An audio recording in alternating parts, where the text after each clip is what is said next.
സമാനതകളില്ലാത്ത മുന്നേറ്റം എല്ലാ ആരോഗ്യ മേഖലയിലും. ആർദ്രം പദ്ധതി നടപ്പാക്കി, ആർദ്രം പദ്ധതിയുടെ 2ാം ഘട്ടം നടപ്പാക്കി. ഇപ്പോൾ അതെല്ലാം വിട്ട് ഏറ്റവും നവീനമായിട്ടുള്ള സാഹചര്യങ്ങളിലേക്ക് നമ്മൾ കുതിച്ചുകൊണ്ടിരിക്കുകയാണ്. ഇപ്പോൾ നിർമ്മിത ബുദ്ധി ഉപയോഗിച്ചുകൊണ്ട് ആരോഗ്യ മേഖലയിൽ ശസ്ത്രക്രിയ അടക്കം മറ്റ് ചികിത്സയടക്കം പോകുന്നു.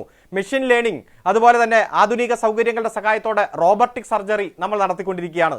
അതുപോലെ ജി-ഗെറ്റർ എന്ന ചികിത്സ, അതുപോലെ ബ്ലഡ് ബാങ്ക് ട്രീസബിലിറ്റിയുമായി ബന്ധപ്പെട്ടുകൊണ്ട് കരൾമാറ്റ ശസ്ത്രക്രിയയുടെ കാര്യങ്ങൾ. അങ്ങനെ വൻ കുതിപ്പിലേക്ക് നമ്മൾ പോകുമ്പോൾ ചില കാര്യങ്ങൾ എടുത്തുകൊണ്ട് പർവ്വതീകരിച്ച് കാണുകയാണ്. ഇപ്പൊ ബഹുമാനപ്പെട്ട കോൺഗ്രസിന്റെ പ്രതിനിധി പറഞ്ഞില്ലേ, ഈ ഡോക്ടർ ഹാരിസ് ആദ്യം അവരുടെ ഹോസ്പിറ്റൽ ഡയറക്ടർക്കും ഡെവലപ്മെന്റ് അതോറിറ്റിക്കും പരാതി കൊടുത്തു, നടന്നില്ല. അതിനുശേഷം മന്ത്രിയെ കണ്ടു, പരാതി കൊടുത്തു, മന്ത്രിയുടെ ഓഫീസിൽ കണ്ടു. ഒരു സത്യം നമ്മൾ തിരിച്ചറിയേണ്ടത്, ഈ പരാതി എന്നാണ് ഉണ്ടായത്? വെള്ളിയാഴ്ച 27-ാം തീയതി, ജൂൺ മാസം 27-ാം തീയതിയാണ് ഈ പരാതി. എന്താ? അന്ന് നിശ്ചയിച്ച 4 ഓപ്പറേഷനിൽ 3 കഴിഞ്ഞു. യൂറോളജി ഡിപ്പാർട്ട്മെന്റിലെ ഓപ്പറേഷൻ 3 പൂർത്തീകരിച്ച് 4ാമത് ചെയ്യുന്നതിന് മുമ്പ് പ്രോബ് എന്ന് പറയുന്ന ഓപ്പറേഷൻ ഉപയോഗിക്കുന്ന ഒരു ഉപകരണം അതിൽ കേടുപാട് പറ്റി.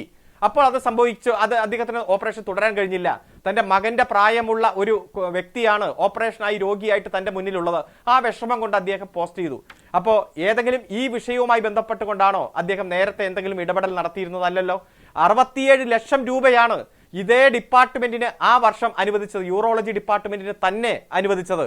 2898 സർജറി കഴിഞ്ഞ ഒരു വർഷം ഇതേ ഡിപ്പാർട്ട്മെന്റിൽ നടന്നു എന്ന് അദ്ദേഹം അടക്കം സമ്മതിക്കുന്നു. 1327 സർജറിയാണ് ഈ 2025 ജനുവരി 1 മുതൽ മെയ് മാസം 31 വരെ ഇതേ ഡിപ്പാർട്ട്മെന്റിൽ നടന്നത്. ഈ മെയ് മാസത്തിൽ തന്നെ 312 സർജറി നടത്തി. ജൂൺ 1 മുതൽ 25 വരെ 242 സർജറികൾ നടത്തി. ഇത് പറഞ്ഞ ദിവസവും തലേ ദിവസവുമായിട്ട് 6 സർജറി നടത്തി. അപ്പൊ അത്തരം ഒരു സാഹചര്യം നമ്മുടെ മുന്നിലുണ്ട്. ഉപകരണത്തിന് കേടുവന്നാൽ പുതിയത് മേടിച്ചല്ലേ പറ്റൂ. കൃത്യമായി ആ ഉപകരണം ഇന്ന് ഹൈദരാബാദിൽ നിന്ന് എത്തി.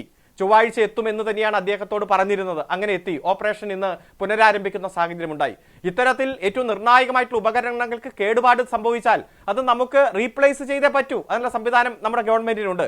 ആ ഒരു സാഹചര്യത്തെ എടുത്തുകൊണ്ട് പർവ്വതീകരിച്ച് കേരളത്തിന്റെ ആരോഗ്യ മേഖല അനാരോഗ്യ മേഖലയാണ് എന്ന് പ്രസ്താവന ഇറക്കി അതിനുവേണ്ടി വാദിക്കുന്നവർ ഒന്ന് ആരോഗ്യമന്ത്രിയുടെ ഫേസ്ബുക്ക് പോസ്റ്റ് ഒന്ന് നോക്കണം. ഓരോ മേഖലയിലും ഉണ്ടായിട്ടുള്ള നേട്ടം, മാതൃമരണ നിരക്ക്, ശിശുമരണ നിരക്ക്,